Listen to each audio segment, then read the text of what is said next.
Video دیکھنے سے پہلے ہمارے YouTube چینل ہدہد میسج کو ضرور سبسکرائب کریں اور بیل آئیکن کو پریس کریں تاکہ مزید آنے والی ویڈیو کی نوٹیفیکیشن آپ کو مل سکے. جزاکم اللہ. اس لیے یاد رکھو یہ بڑا خطرناک شرک ہے، خطرناک شرک ہے. نبی کو مشکل کشا سمجھنا، حاجت روا سمجھنا، یا کسی قبر پہ جا کے یہ سمجھنا کہ یہ بابا میری بگڑی بنا دے گا، انسان اس سے اسلام سے خارج ہو جاتا ہے. اور اللہ نے قرآن میں جگہ جگہ فرما دیا ہے کہ مشرک کی پر جنت میں نے حرام کر دی ہے. اگر مشرک کے لیے اللہ کے دل میں کوئی نرمی کا گوشہ ہوتا تو اللہ سب سے پہلے محمد صلی اللہ علیہ وسلم کے چچا ابو طالب کو جنت میں بھیجتے، اور ابراہیم علیہ السلام کے والد آزر کو اللہ جنت میں بھیجتے. اللہ نے کہہ دیا کہ اے ابراہیم، تمہارے باپ کے لیے تمہیں دعا کرنے کی اجازت نہیں ہے. ابراہیم علیہ السلام نے اپنے والد کے لیے استغفار کیا تھا اللہ سے. اللہ نے کہا پابندی لگا دی، نہ یہ مجھے مانتا ہی نہیں ہے، میرے ساتھ کسی اور کو شریک.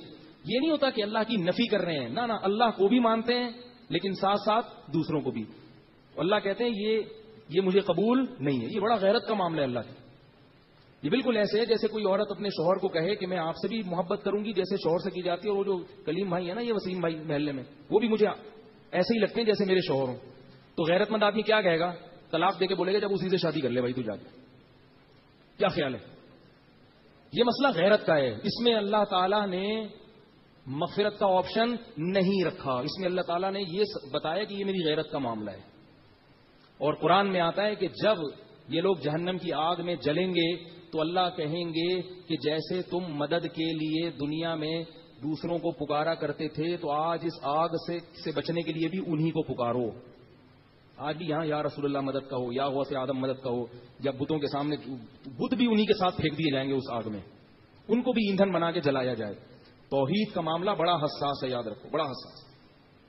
ہاں یہ ضرور ہے کہ بہت سے توحید پرست بزرگ ہوتے ہیں ہمارے اکابر میں سے، ان کی تحریروں میں کچھ ایسا کلام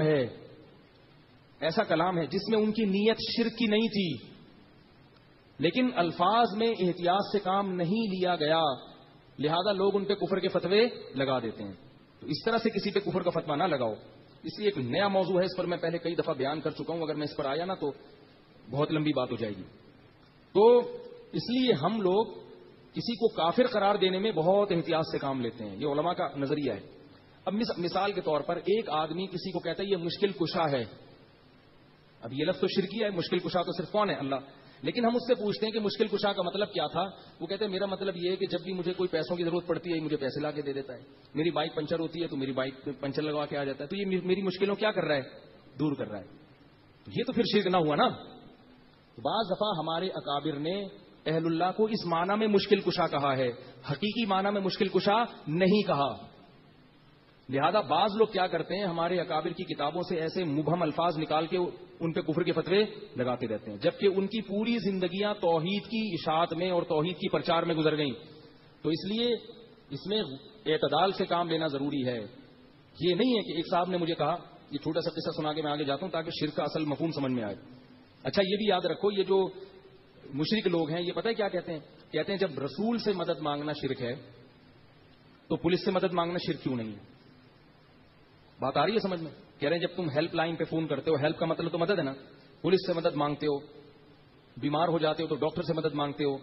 تو اگر ہم نے رسول سے مدد مانگ لی اس کو تم شرک کہتے ہو. تو یاد رکھو دونوں قسم کی مدد میں فرق ہے. سنیں خوب اچھی طرح سے. تم قرآن پڑھ رہے ہیں نا تو توحید تو سمجھ میں آئے. سب سے پہلے توحید ہے کیا؟ ایک مدد وہ ہوتی ہے جو ما فوق الاسباب ہوتی ہے، جس کی کوئی سائنٹیفک لاجک نہیں ہوتی. اور ایک مدد وہ ہوتی ہے کہ آپ جس سے مدد مانگ رہے ہیں آپ کو پتا ہے وہ اسباب اختیار کرے گا، وہ جو میرا کام کرے گا اس کی کوئی لاجک ہوگی.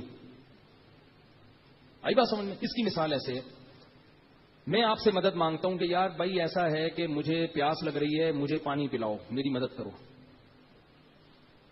تو قحط تو نہیں پڑا ہوا، پانی موجود ہے، کولر ہے، سب کچھ ہے. آپ اٹھیں گے، ٹانگیں استعمال کریں گے، جائیں گے، نل کا کھولیں گے، گریویٹی کی وجہ سے پانی نیچے کی طرف آئے گا، نیچے گلاس رکھ دیں گے آپ تاکہ وہ ضائع نہ ہو، بھرے گا، پھر آپ لائیں گے، میرے ہاتھ میں پکڑائیں گے.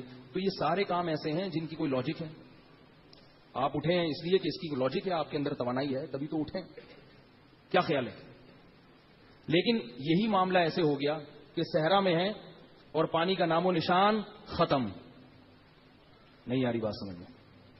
کوئی کولر نہیں ہے، کوئی دور دور تک پانی کا نام و نشان نہیں. کوئی کنواں نہیں ہے، اور اگر آپ نے کنواں کھودنا ریگستان میں شروع کیا تو آپ کو پتا ہے کہ میں مر جاؤں گا پیاس سے، مزید کوئی نام و نشان نہیں ہے. اب آپ آ کے اپنے دوست سے کہتے ہیں کہ یار میں تم سے مدد مانگتا ہوں کہ تم مجھے پانی پلاؤ.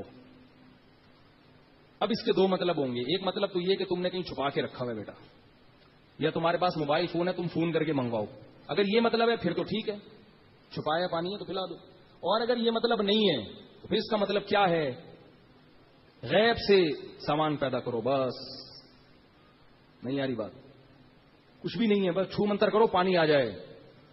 یہ کام کس کا ہے بھائی؟ اللہ کا کام ہے. جادوگر جو چھو منتر کرتا ہے نا وہ نظر کا دھوکہ ہوتا ہے. یا تو پانی چھپا کے رکھا ہوا تو پھر لا کے دیتا ہے، وہ چھپائی ورنہ پانی نہیں ہو اور پیدا ہو جائے، یا تو کوئی سائنسدان ہائیڈروجن اور آکسیجن کو ملا کے پیدا کرے گا، وہ بھی سائنٹیفک لاجک میں آ گیا. اور اگر یہ بھی نہیں ہے تو پھر یہ کیا ہے؟ یہ وہ مدد ہے جو اسباب سے ہٹ کر ہے.